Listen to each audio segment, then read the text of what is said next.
This is the Doug is Okay podcast, where we discuss culture, tech, and good times. Yeah, I'm sitting here with my friend Blake. Hi. Blake's a musician. Sure, yeah. All-around nice guy. And some people think so. I mean, I'm glad you think so. Yeah. He's here just to... Trying it out. We're sitting at his kitchen table. Yep. Maybe dining room table, kitchen. Either way. We're looking forward to an exciting future together. Yeah. Excited about... Blake's got a pod. I do. A couple almost. A couple. Do you want to advertise them, or do you want to keep it quiet? Or if you don't want... Yeah, I'm fine with you talking about it, yeah. Give yourself a shout out. Yeah. Okay, so my one that I have out right now is called Finding Emo. It's a pun. But we talk about like emo albums from the early 2000s. We were all musicians in bands like that back in our 20s. And so now we talk about albums that are 20 years old. Yeah, I thought it was Finding Emo was about the fish, you know. No, that's the play on words for sure. Yeah. But we basically we take an album and we go track by track talking about it. And these are all albums that we loved, and sometimes ones we don't love because it's three of us, so we don't always all agree, which is kind of the fun part. Because sometimes nice, yeah. I'm the grumpy one. I didn't like the screaming stuff that happened in the 2000s, and so I'm always a real bummer on the ones with anyone screaming on the album because I'm just complaining about it. Screamo music? Yeah, I did not. The screamo music was not my thing. It was some people's, and it was kind of all around. Every band we played with, I felt like was doing that. And some of your friends like to scream, or I did have friends and people. And a lot of people in that kind of genre took on to that, and I never loved it. So I'm always the one complaining about screaming on tracks. Yeah, this is actually interesting. Yeah, and then I'm starting a political one too, but I've not released that yet. But so, like, full disclosure, I listened to the first minute of your pod. Okay, just to hear what your intro sounded like and everything. I liked it. Yeah, I do plan on stole my own song on it. Yeah, and then it sounded like a band that I might be interested in, but I didn't get as far as hearing the band. But I think that should be interesting.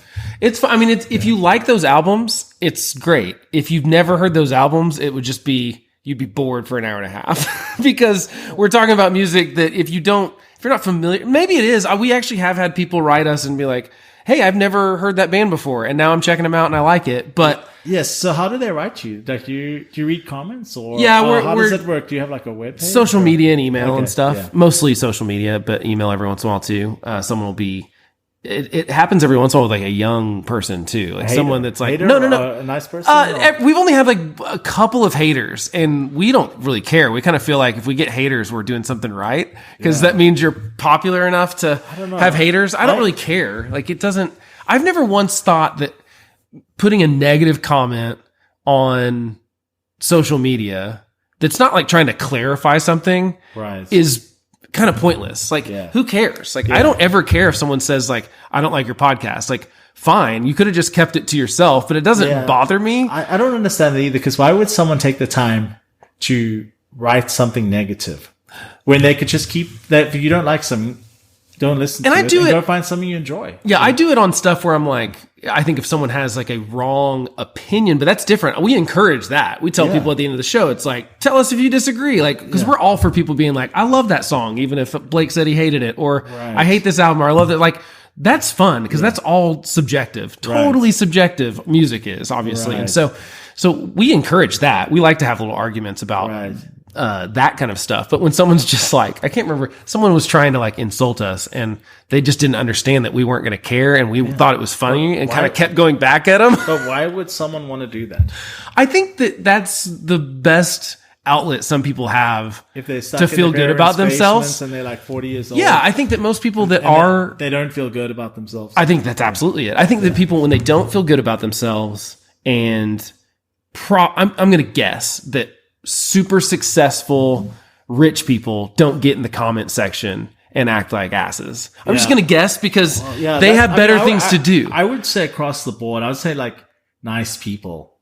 So like, I have a premise that I'm definitely going to explore later in the pod, and I'd love to hear your thoughts on this. The premise of the thought process is stupid people are mean. Like, you'll never get a smart person being mean. Oh, I don't. I disagree with that. Okay. Oh, you do? Okay. Because the premise is, if you're smart, you're going to be successful. You're going to be content. You're going to have good relationships. You wouldn't be motivated but I know, to be mean. I know smart and successful people that are not, I would not qualify as kind. Nice is weird because I feel like nice can sometimes be fake. Well, maybe they're not as smart as they might not be. Yeah. They might not be. Because you understand where I'm coming from. Like if you're really smart, I've got a good relationship. I've got a good understanding of myself. We also realize it, doesn't do you a lot of good to be a jerk to people. Absolutely. There's nothing to gain from it. There's nothing to gain from it. There's something to gain from it. Yeah. My friend Caleb said that he knows a lot of very, very stupid, kind people, which makes sense. I mean, you can be stupid and nice. But yeah. But I think being really smart means you're not going to be mean. There's a Venn diagram thing for sure. I don't think that. Then again, I know some smart people that are just very socially awkward. I think that's. But that's not mean. That's not different. I mean, that's different. You might have someone a little bit on the spectrum. Yeah, I'm not quite sure. I'm sure when I'm at the park, like I met someone who was from Seattle, and it was a lovely sunny day. Yeah, and I shared with him. I bet you didn't get much of this in Seattle, and then he kind of ripped into me with, "They have a lovely summer there," right? And implied that I was stupid for not knowing this. Yeah, and then. I shared with him. It's like, okay, so for 3 months of the year? So I shared with him that I've only been there for a purpose. I never really decided, hey, I want to go have summer in Seattle. Yeah, I've never been there for a whole year to know what the intricacies of the seasons. I know every time I've been to Seattle, it was wet. I know that it was raining or snowing. I enjoyed it. I've not seen the sun. At the time, we were living in Northern California, and we hadn't had much rain. Yeah. And we went up there. So you're like, oh, that's nice. Cool, this is lovely. And I get to sleep in, wear some boots, just kind of, But when I lived in Nashville, it was the same thing. It rained like 3 days a week for the whole semester I was there. So I was there for one semester. But it rained all the time. And that got a little you were only old. there for one semester? I was only there for one semester. Okay. Then you're like, hey. And then I quit and did music for a while. Okay. But that's always a good, that's something I also respect in you. Is that I to pull the plug. Yeah, definitely. Yeah. I mean, I wasn't going to do both. I was going to go 100% into one or the other. But I was not concentrating on school enough to justify doing that. Right. When I was trying to do this music stuff too, it just makes more sense to go all in on something, like whole-ass something instead of half-ass two things. I couldn't agree with you more. Like, I mean, where I'd probably differ is with the job. Yeah. You got some bills to pay. Oh, yeah. And I did not at the time. I was 19. So, yeah, this is... Yeah, you could end up being that guy in the basement being mean to people. Right. If you really fail to launch. And that's who I think those people are, for the most part. It's like, they're unsuccessful, they're unhappy, and when people are unhappy, they want to make other people unhappy. Yeah. I think that's just more what it is. And I think you can be really smart and unsuccessful because you're lazy or whatever. I mean... Yeah, so when everyone's human and have some ups and downs, and I tend to just withdraw when I'm feeling a little less than myself. I just want to just maybe nap a little longer. Yeah. Go for a walk by myself. Yeah. Something like that. Yeah. You don't feel the need to be mean to strangers. Yeah, if you are struggling with that, those are some outlets for you rather than get onto it. Yeah, I think social media is a weird thing, and I think it's kind of brought out. I feel like it's the mentality of driving. People are like are a different person sometimes when they're driving, because just the barrier of you in a car and them in a car, you don't feel like you're really talking to the person. But if the windows are down, it's like, I think they've done studies where it's like in especially like in urban areas, they found that like police are just way more effective when they're not in cars. Like if they're walking around, policemen, when they're on bikes, when they're walking, that they're actually interacting with people, and they say it just like immediately, just that barrier of the car. And I feel like the comment section in the internet is basically like that times 100 or whatever, because people have no clue that that's a real person on the end of it. They don't think of them as a human being at all. And just, I think of how, I've done some, wouldn't say I've road rage, but I've definitely been pretty mad at someone. And I came close to something embarrassing in my car. I was driving a convertible. I'd spent the day in the mountains hiking. I was tired, happy, and content. And a car behind me was driving right on my tail, and flashing his lights at me. And this went on for a while, and I'd had enough of it, and I was just about to give them the middle finger or the bird. Right. What do you guys call it here? The bird or either one. Yeah, I okay. think that's So some sort of little voice of international signal of ill will. Like a howdy. So my little bird inside my head said, "Don't do that." Yeah. And I didn't. Yep. And then later on, I got home, showered, refreshed. This is when I was young man living with my parents. And my mom's friend Eugene came around and said, "Hey, I was driving behind you, trying to get your attention." Trying to get your attention. I was just so thankful that I listened to that inner voice, you know. I had a girlfriend in high school, similar story, and she thought, she was driving, and she thought she could like cut this guy off, and he honked or whatever, and then he kept following her. Okay. And so like she pulled into a neighborhood, he kept following her, and like at this point she's like nervous that like, okay, I made this guy mad, he's gonna follow me, and I'm like, don't stop. Oh dear. Obviously don't stop your car. Yeah. So it could be like dangerous. So now we're trying to evade this guy for like a while. And eventually we evade, and this is like, I probably don't have a cell phone yet, maybe. This might have been when I have a cell phone. And sure enough, our friend calls, he's like, "It's me, I'm trying to get your attention." It's like a friend of ours. We had tinted windows, we couldn't see inside his car, and I didn't recognize his car at the time. Crazy. It was just really funny, because we were like trying to ditch this guy that was trying to kill us, we thought, because we cut him off, and it was like a friend of ours. So, but yeah, you should just err on the side of not flipping people off, unless you, I mostly get mad now with kids when someone does something super dangerous on the highway or something, where I'm like, "Hey, I've got kids in the car and you're trying to kill me. I had to lock my brakes up because you were lazy and didn't want to take the exit or swerved across traffic or whatever." And those are the people where I'm like, "All right, we're laying on the horn. I'm letting you know that I'm not happy with your driving." I wish they'd just deputize me and let me pull people over, but I don't think they do that. Well, like kids in the car, like speeding takes a new dimension. It does. As well, because can't the cops stop you and say you're endangering kids? Oh, absolutely. If you really get crazy with them. Oh, well, I mean, if you're good. I mean, it's good if you're going over 100. I think you should. I think speeding is not taken seriously enough. I mean, just because it's not.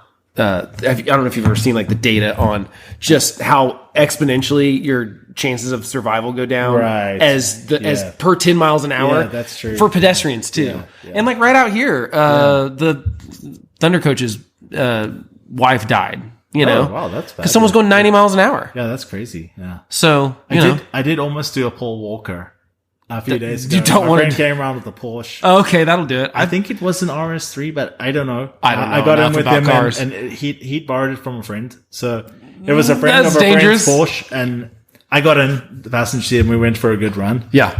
I did kind of think of Paul Walker a lot. Yeah. May he rest in peace. Yeah, because that was a fiery crash that you don't probably want to go out in. I wanted to not do that. It's a smart move. But you actually did touch a nerve with me with the run-in with the law. Okay. Would you call it a pedestrianized policeman?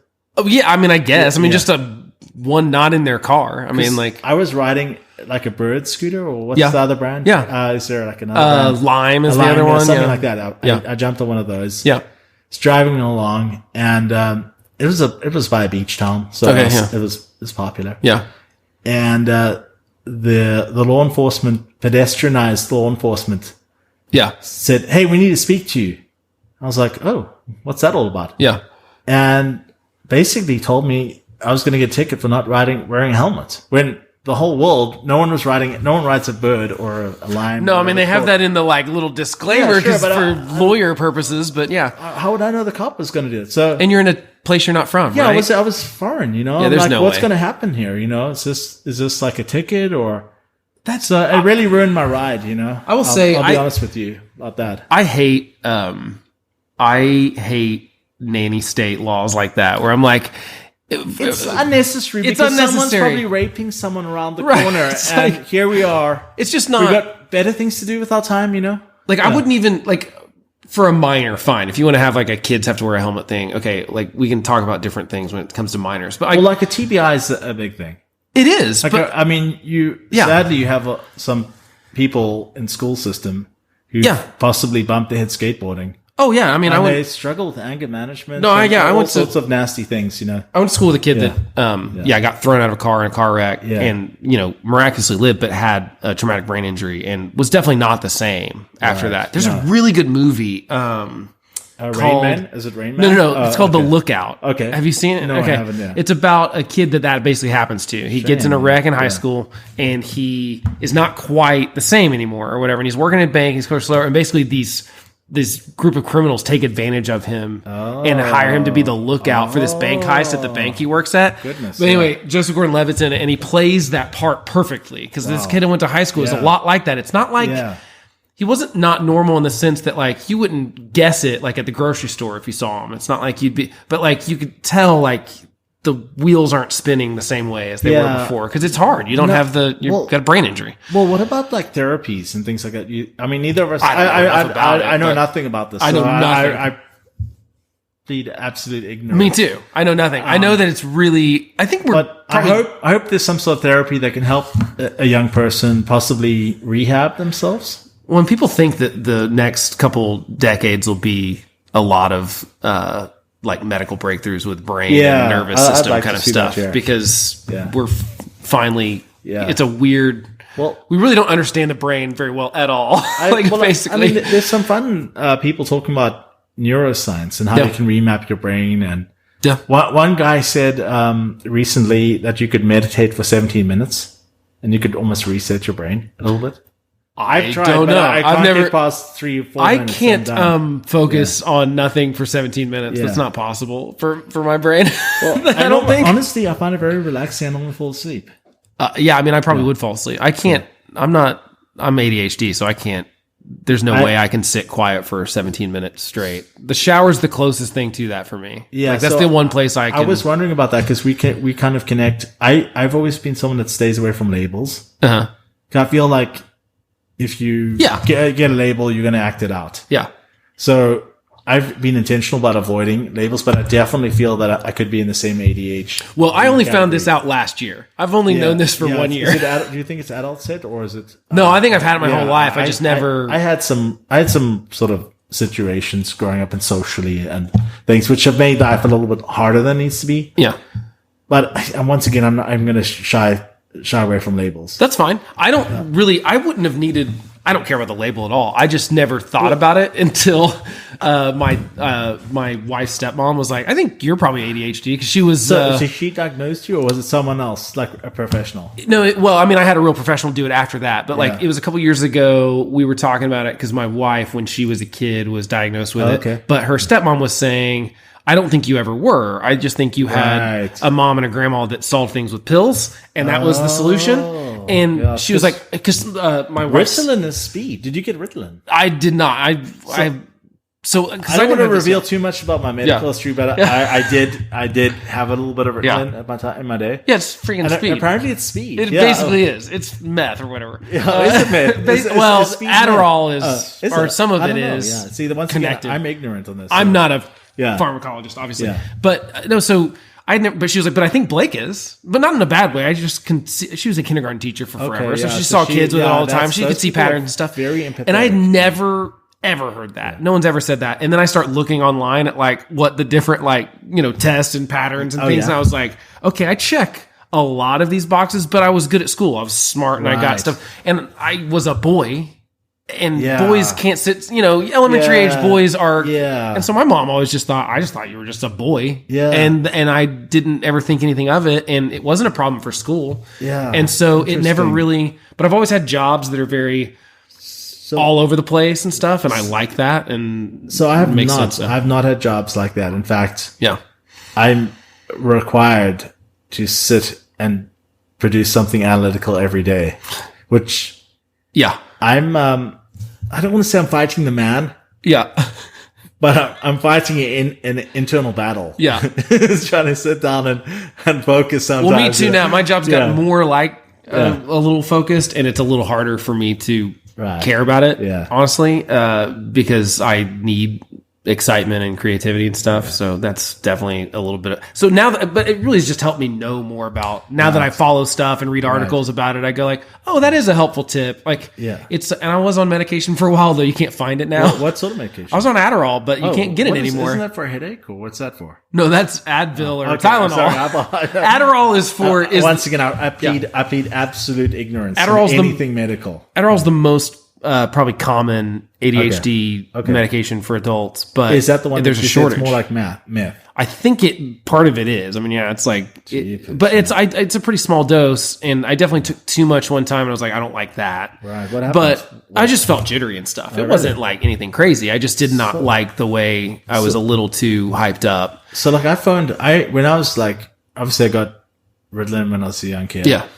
And then I'll be quite honest, in my finals, I kind of tweaked on it a little bit to get. Oh, I would have. She definitely helped me push through. I could have crushed the ACT if I would have had a little Adderall and maybe. I took a little bit of and maybe Ritalin. I got a little stash. The no time limit thing. I would have. Yeah, I did that. It didn't help when I was ill prepared. I will say, because I sat there wishing. That's why I keep wondering what I could have done on it if I would have had a little time or something. Encouraging. So they gave people extra time here as well. I think they did if you had like legitimate diagnosed conditions. I think I did have legitimate issues, but once again, I shied away from labels. Yeah, because back to like the label thing, what concerns me the most, is how many people do you know like Enneagram? Oh, same thing. Yeah, the guy says he's a 1, and that gives him an excuse to be obnoxious. Totally agree on personality tests. Yeah. I think if you're going to do personality tests, I'm going to get crucified for this one. No. And a 7, the guy's fake and exuberant. And you're like, come on, dude, you can't hide behind the 7, you know? But here's the thing. All of those personality tests are trying to tell you what your strengths and weaknesses are. And you fill out what you want to be. And then you're supposed to work on the weaknesses. You know what I mean? That's the point of those things, is to be like, hey, you're maybe not very good. Like, you know, I think I'm a 1 on the Enneagram and whatever on Myers-Briggs, ENTJ or whatever. I did that. Okay, so which is great, but it only helps you interact with other people by going like, oh, I'm a thinker and they're a feeler, and I'm terrible at like understanding feelings, but I should try to understand their feelings because I know I'm not good at it. That's what you're supposed to do with personality tests. It's not supposed to pigeonhole you in something where you can never escape and everything's an excuse for, oh, well, I'm a this, and so I'm late all the time. No, you can have a tendency towards that and work on it. Or like, I don't text you back because I'm so focused on now that I am terrible at. Good golly. No, I think you're being quite good. It's only because I have to work really hard at it, because that is like, that's one of those things that ADHD is like, if it's out of sight for me, oh, interesting, totally gone. Yeah, and it's like, and that's something I did not realize. I just thought I had a bad short-term memory, and I just thought, and now that I realize that, I just have things where I tell people, I'm like, hey, if I don't text you back by today, like by tonight, like, cause I'm busy at work or whatever, text me again, because I'll forget about it. Or Apple now has the thing where you can mark it as unread, and that helps me too. But yeah, see, we're covering a little bit of tech. Yeah, that's great. Yeah, there you go, a little bit of tech. That helps me a lot. Right? That helps me a lot. So good, that is really true though. I mean, about me at least, if it is not in front of me, it's gone. I think my ADHD, or if whatever it is, Asperger's, who cares? It makes me push harder on something. Yeah. So it's not uncommon for me to call someone 3 times a day to get hold of them. Yeah. Like, I want to speak to you. Yeah. I'm going to hit you up until I get through.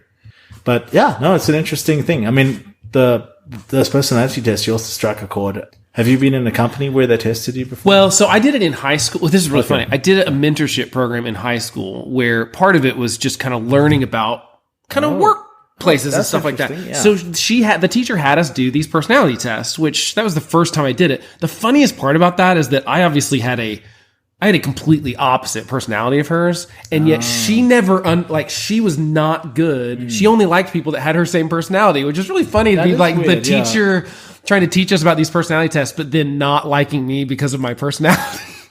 Anyway, that was kind of ironic. And then I've done it at a couple of work things or whatever. We did it like for like marriage counseling. Yeah, even, like early before we got married, like premarital stuff. Yeah, two ADHD people in a relationship, which she's not. That must be fun. She's not, because you're like, let's do this. Okay, cool. Let's go and do this. She's not at all. Actually, she just was diagnosed as a kid when they were just handing Ritalin out to everyone in the 90s. They were just doing that. You can, which is.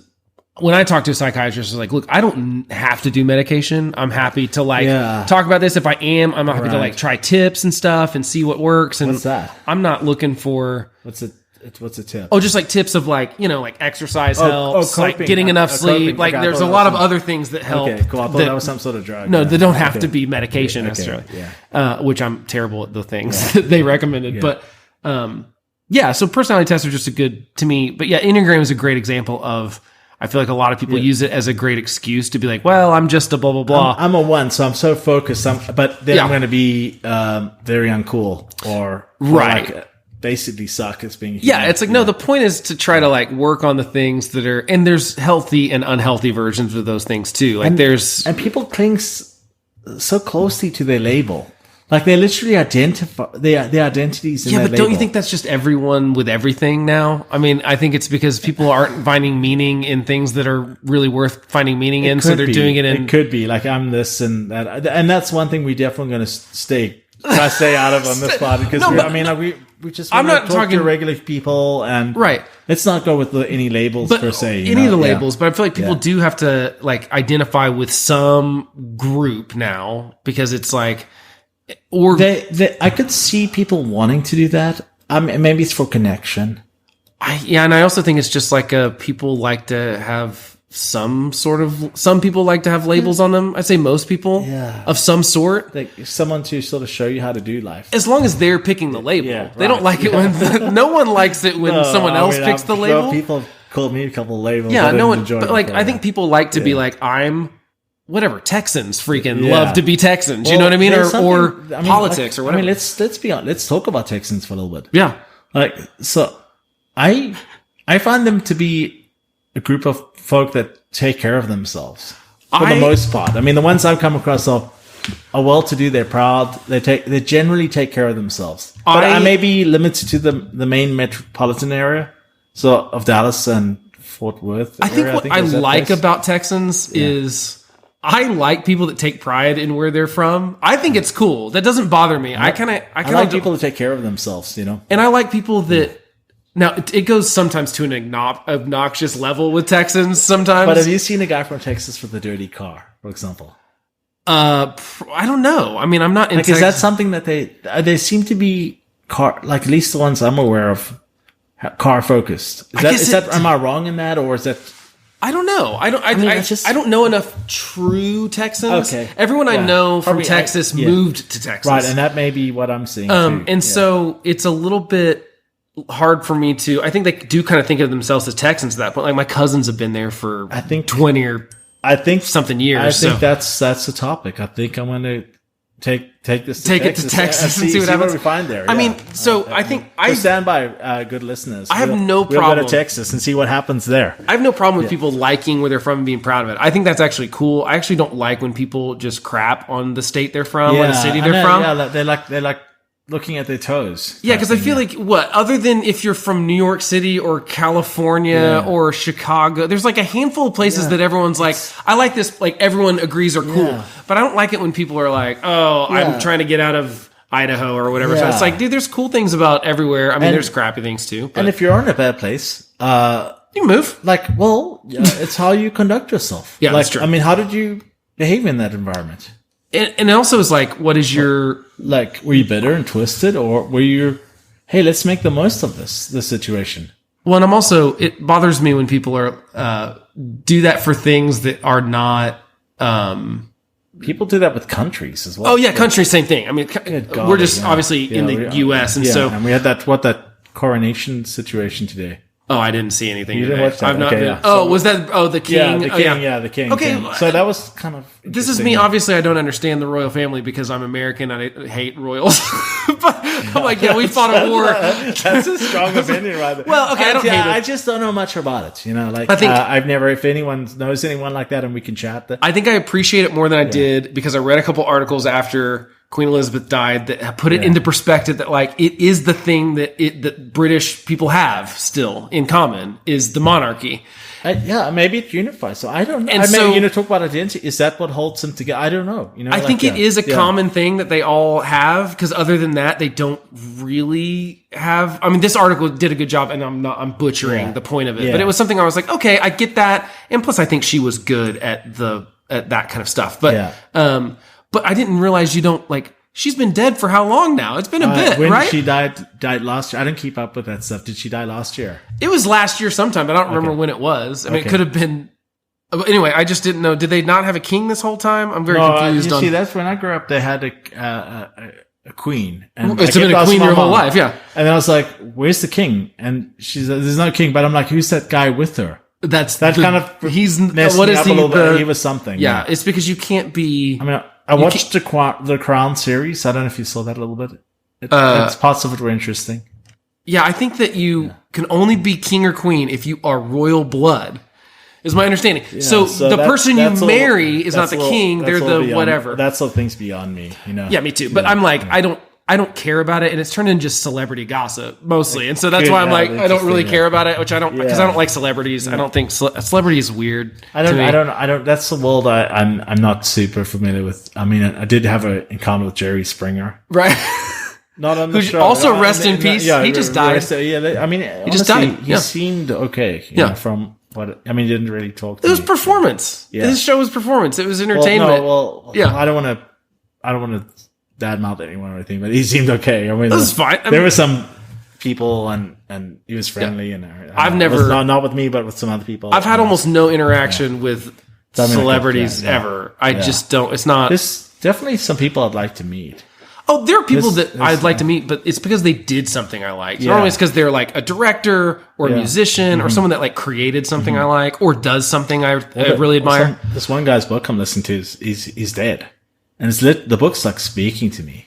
Okay, but like he's narrating the book he wrote? You know, I'm not sure if he's reading it. It sounds, someone else? It's British again. Okay. So I'm not sure if it's the same guy. Yeah. But the voice seems appropriate. Right, yeah. It's like listening to The Hitchhiker's Guide to the Galaxy. Okay. There's two versions. The one that there may be more, but the one I'm aware of is one with squeaky actor voices, which sounded terrible. Okay. And then there's the one read by, is it Douglas Adams? Is he the author?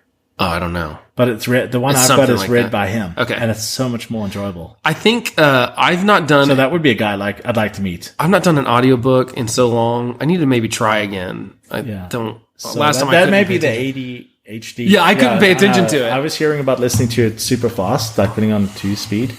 Oh, that's really fast. Well, I can't even... I mean, slow... on normal speed, I've got to like go back. Yeah, that's what I found. I mean, it's been since high school. The last time I did it, it was a book on tape at that point. But it was. I kept finding myself thinking about something else and be like, "Wait a minute, I haven't been paying attention," and I had to go find where I'd been paying attention. Yeah. Whereas, like when I do that when I'm reading, it's really easy to put my finger somewhere and think about something and then come back to it. Yeah. So I could try probably an audiobook again, but. Yeah, cool. I don't know. I haven't done it in a long time. Well, I think we're coming up on. We're coming on. How long have we been going here? I don't know. I can't. Let's see. 30 minutes. We should wrap this up. Let's do it. And I've got. It's been an absolute pleasure talking to you and an honor, and I consider myself fortunate to have you as a friend. Let's do it. Let's do it again. Yeah, thank you. Yeah, just kindred spirit. Anytime. All right. Signing off. All right. Thank you for listening to our show today. Please consider supporting us on Patreon and following our progress on our website, dougisok.com. Until next time, stay okay.